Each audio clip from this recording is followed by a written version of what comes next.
A homeless woman was running in the streets over here, and call came over, so the LAX airport police have her talking to her.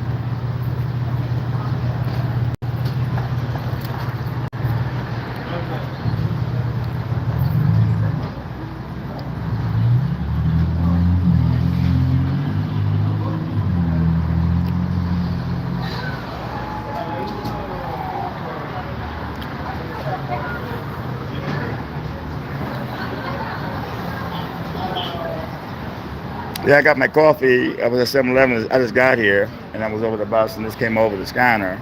She was running in the streets, and so they came to talk to her.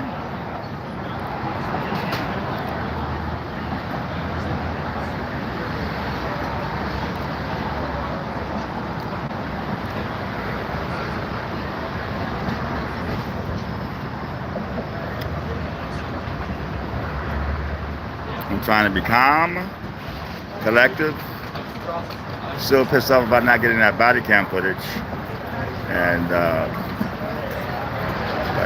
I was so pissed off. I took a day off, man, because I was like, I do everything right.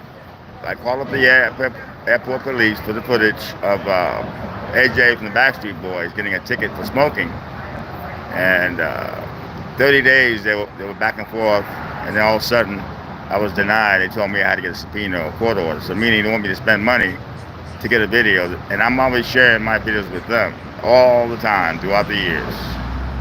They got body cams now, so I FOIA'd the request and was denied. That was like a slap in the face to me, because I've even given them videos like right there on the spot where they really needed it. So I need a video, and then I get denied. It's disgusting. I'm not blaming the cops in uniform, but I am blaming somebody higher up. So the LAX, what's that, reports.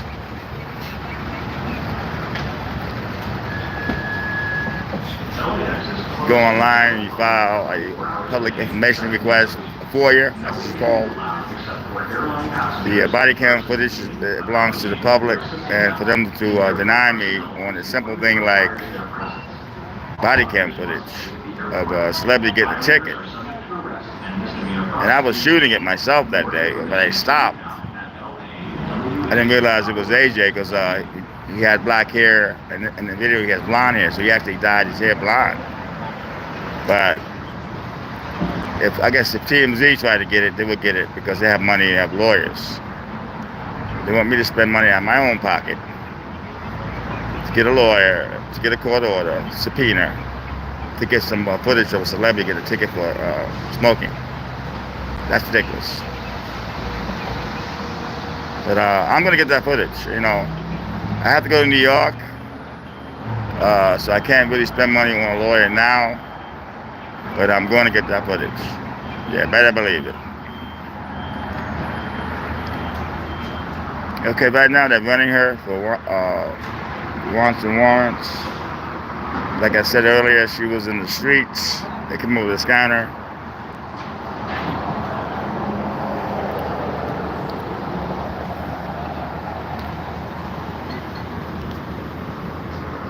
So if you want to be an LAX airport police officer, they're all hiring.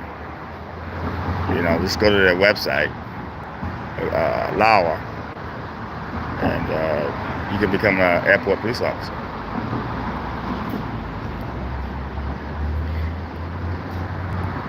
And the traffic thing the other day with that traffic officer, I talked to a lot of his colleagues.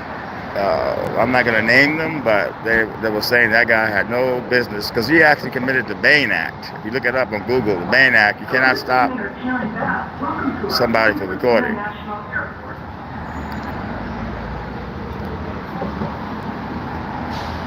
I got comments, oh, you're too close. I wasn't too close. If I'm too close, the cops know how I operate. I don't interfere, and I shoot from a distance.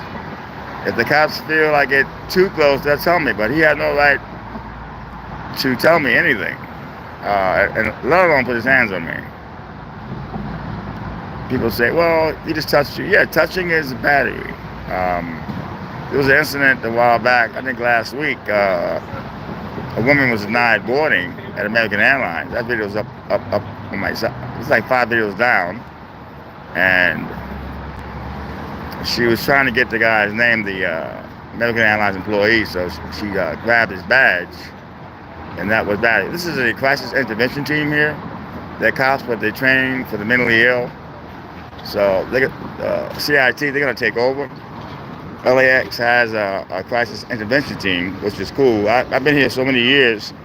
This team is 54 years old, and they're good people.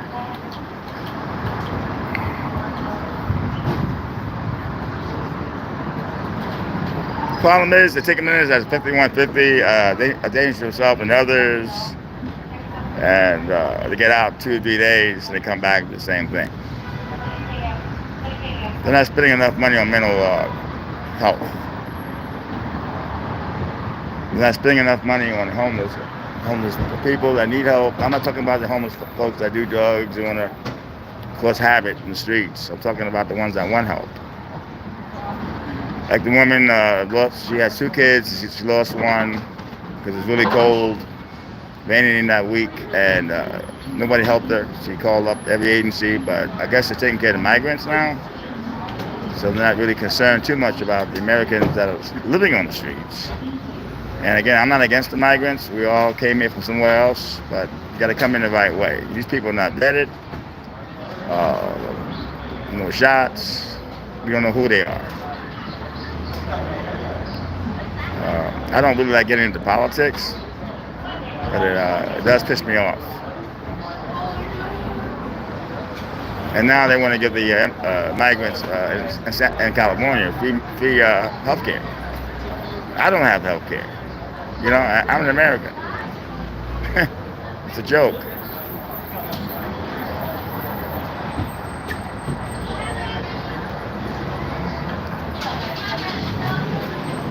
So, as you can see, he's trying to talk to her.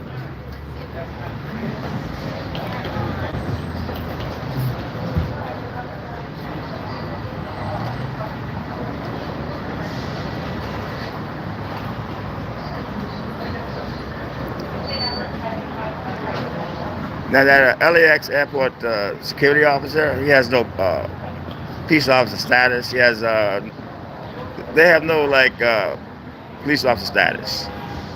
So you know they can't really. No one can put their hands on you. But you know, for him to be blocking my shot, there's like 10 cops there, and not one cop's saying anything. Hello, excuse me.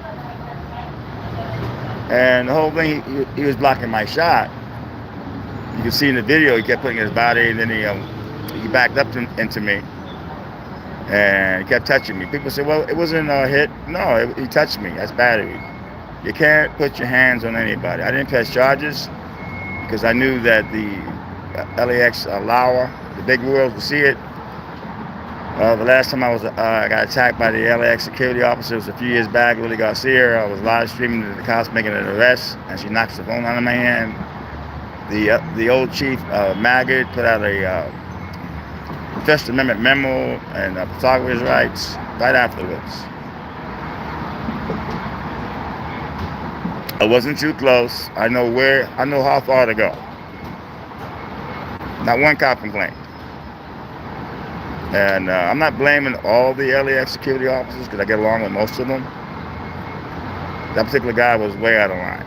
And I lost control because I don't like people putting their hands on me.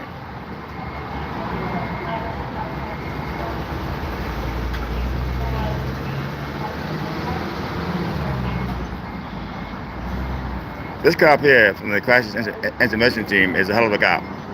I've been knowing him for years. He's fair, but he's firm. But this is a great cop. You know, this talks to you like a human being. He doesn't talk to you like a cop. I respect cops that talk to me like a human being and not like cops. So this is one of my favorites here at the airport.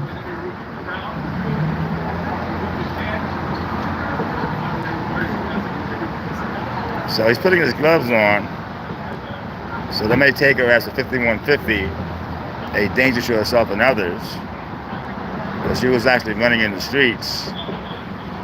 And this is a very dangerous street where all the cars are coming in at a high rate of speed.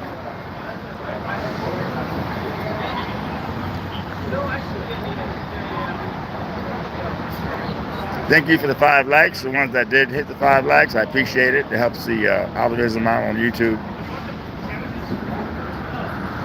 In the olden days, you put a video up, it was everybody had the same chance. But nowadays, it works by the algorithms. So that's the name of that tune. 6 likes. Thank you very much.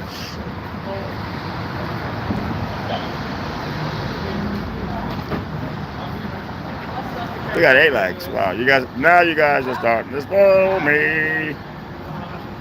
And I am going to New York very soon. I'm making my way. I'm just getting the event together. And I'll have some pocket money. But I am still going. If you guys are wondering. Soon. It's 4 days only. It's going to be like in and out. See my mother. And then back to LA. I wish I could stay longer, but there's no way I can stay longer.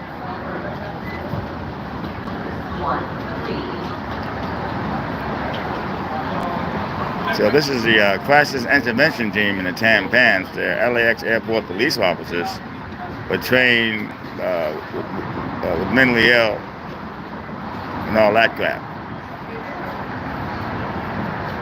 How you doing?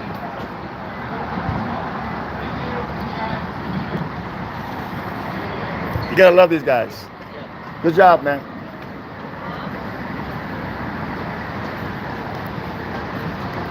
Alright, so the LAX airport uniforms are leaving, and I'll leave it up to the crisis intervention team. He did not put his gloves on. That's a good sign. One guy has his gloves on.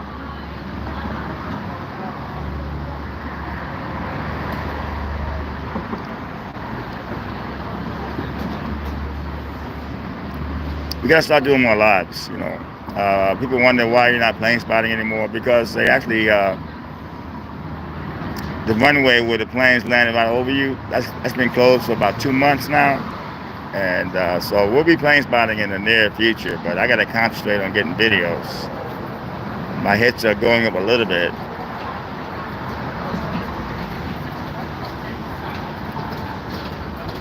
We are live here at LAX Airport in LA.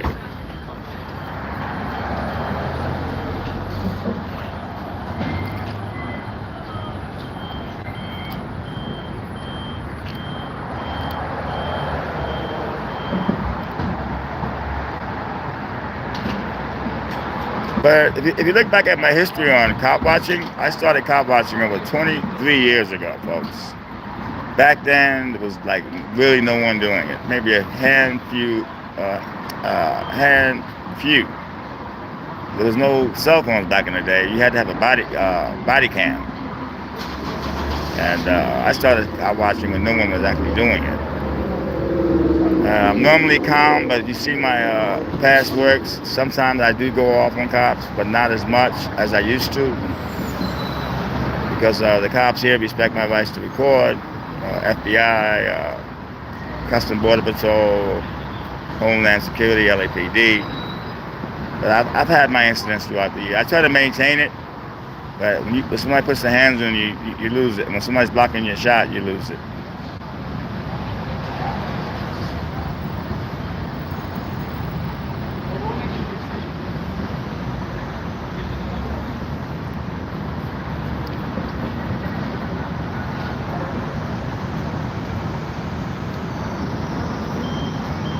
But yeah, man, when I called up the LAX airport police station about getting that footage of AJ from Backstreet Boys smoking, getting a ticket, they says go online and do a FOIA request, a public record request.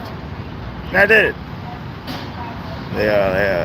They would send me emails back, what time. I would send them a screenshot of the video, the officer's name that was there, and it looked like I had it. Then they wanted a 10-day extension, so that would be on the 9th.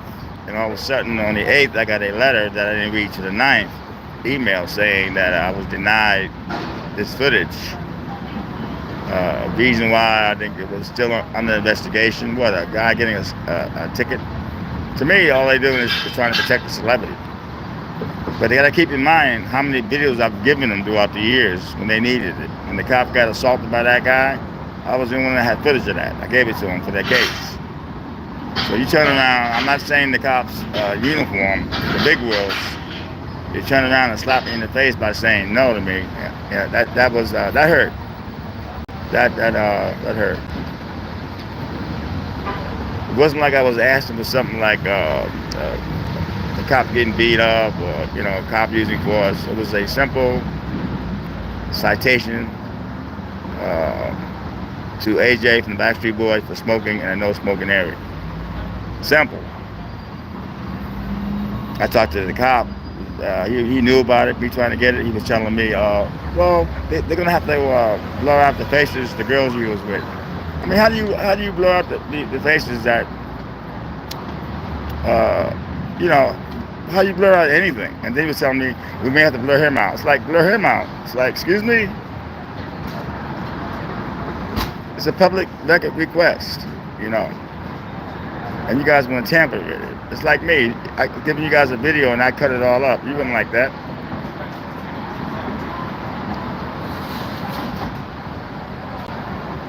All right, so they got gloves on. So we're gonna see what's gonna happen. Hopefully, she'll go peacefully. When they do that, when they surround you like that, that's not a good sign. So they're gonna actually move her.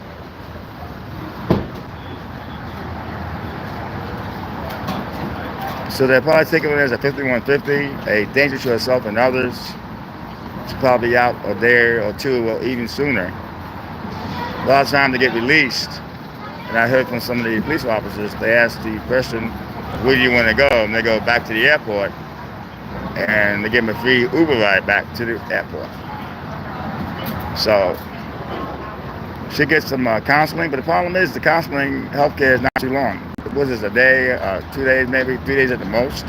LAX is closed to the general public 24 hours a day, 7 days a week. No entry is allowed except for airline passengers and persons being accompanied or assisting them, and airport personnel whose employment requires their presence. All others must face the airport. Violators are subject to arrest and misdemeanor prosecution. More information can be found at lawa.org. Thank you. But I think every police department should have the crisis intervention team in the department, due to the fact they are trained to de-escalate things, and that's important. You gotta de-escalate things.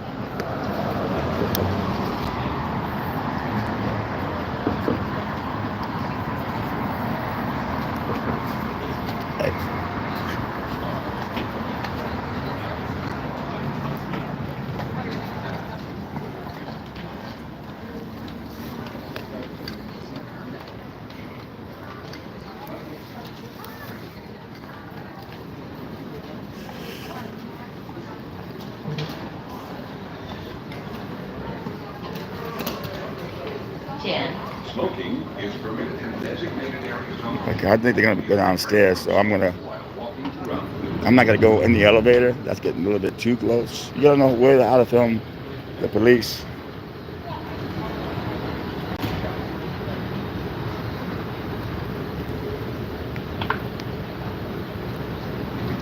This is Delta Airlines.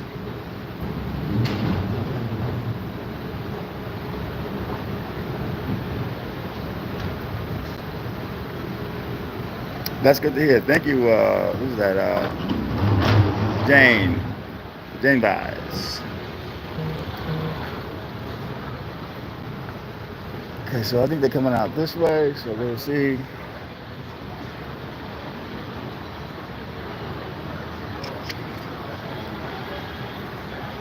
You gotta know all the tricks at the airport.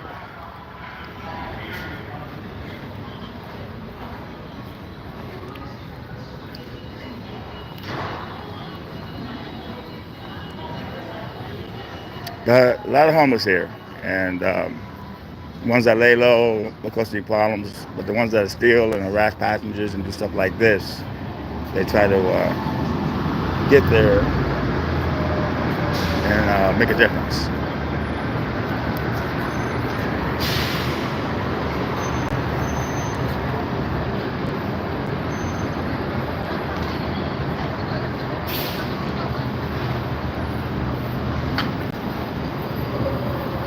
So we are live here, and I was coming into work, and they came up with a scanner. A woman was running into traffic, and the LAX Airport Police called in the LAX Airport Police Crisis Intervention Team, the cops in the tan pants.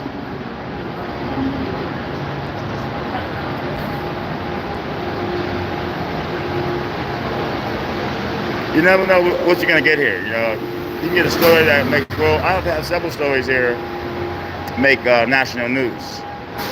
Whether it's police videos or whether it's celebrity video, you never know what you're going to get here.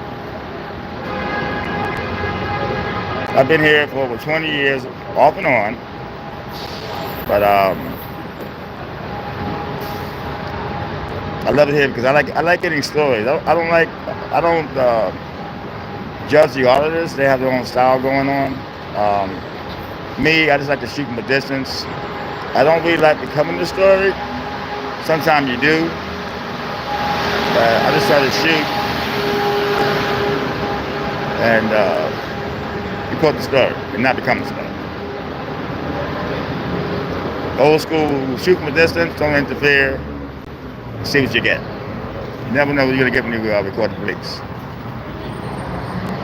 I remember back in the 80s, late 80s, I was recording the police, and back then there was no cell phones. Cops were not used to being recorded, and back then Venice was dangerous, especially on weekends when all the gangs come from all over the city. And the cops are kind of like, back then, no bull. But they never attacked me for recording the cops back in the day. Sometimes they got in my face, but not that much. I think the nickname they called me was Tony Vera. What was that? I don't remember.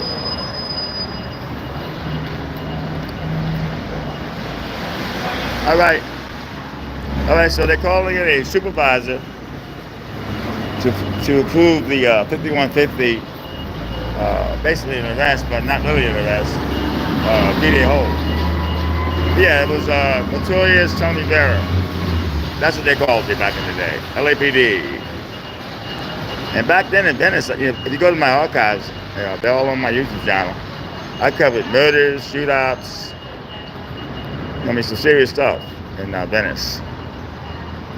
Back then it was Zuma Dog, it was Matt Dowd. There was not many people recording. I mean, the one dude that got the Divine King video was amazing. But no one was like really into recording the cops. Not until YouTube put money into it. And then it was easier because you had your cell phone. So then everybody now is a cop watcher.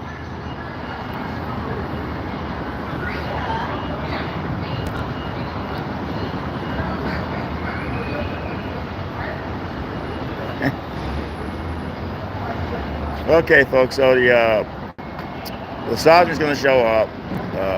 They're going to tell him what happened. He'll probably sign off on it. And it'll be a 3-day hold. But most of the time they get out in like 1 day or 2 days.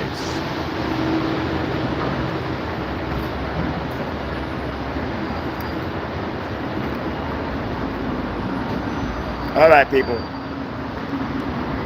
I'm going to get to Tom Bradley and try to get some stuff. I just thought I would come on live and show you how the LAX Airport Police and the crisis intervention team work. I will start doing more lives, I promise you. I want to thank all the guys that watch my videos and leave a comment, press like, it helps the videos move. And hopefully I will get a big story today that makes television. This is Tony Vera, the Venezuela. Nah. Do I still call myself the Venezuela? I don't know. I don't live in Venice anymore. I'm not going to call myself the Torrance Owl.